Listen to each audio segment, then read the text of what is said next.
Curious George built an igloo. It was a beautiful winter morning. George was up early. Next door, his friend Bill was up too. Bill was building a house out of snow. It's called an igloo, Bill said. I'm going to sleep in it tonight. George wanted to help. He also wanted to sleep in the igloo.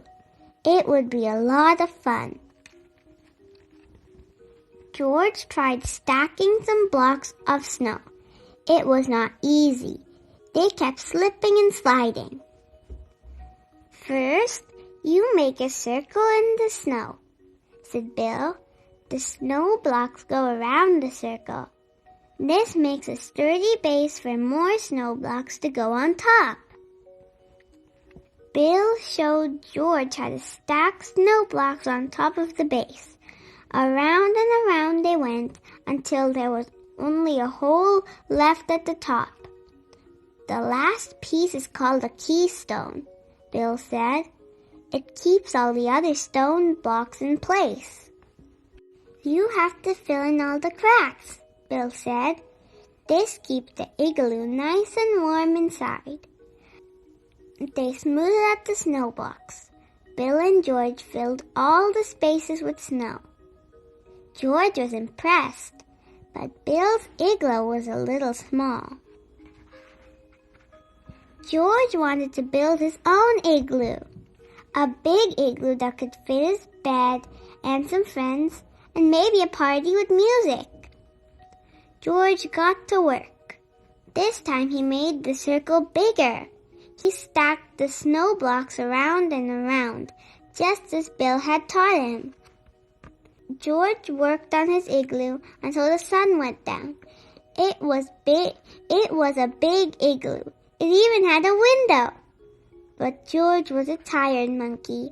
He did not have time to fill in all the cracks with snow. The man with the yellow hat helped move George's warm bed into the igloo. George bundled up and went to sleep. Soon George woke up. He was very cold. The window was drafty. The cracks were letting the cold air in. George really wanted to spend a night in an igloo. What could he do? Then George had an idea. The man had told George to come inside if he got cold. So George worked quickly and built a new igloo in his living room. It was nice and warm inside the house. He crawled into his new igloo and went to sleep again. The living room was the perfect temperature for sleeping, but it was too warm for a house made of snow. George's indoor igloo began to melt. When George woke up the next morning, his igloo had melted. It had turned into a big puddle and a big mess to clean up. Lucky for George, his outdoor igloo was still standing.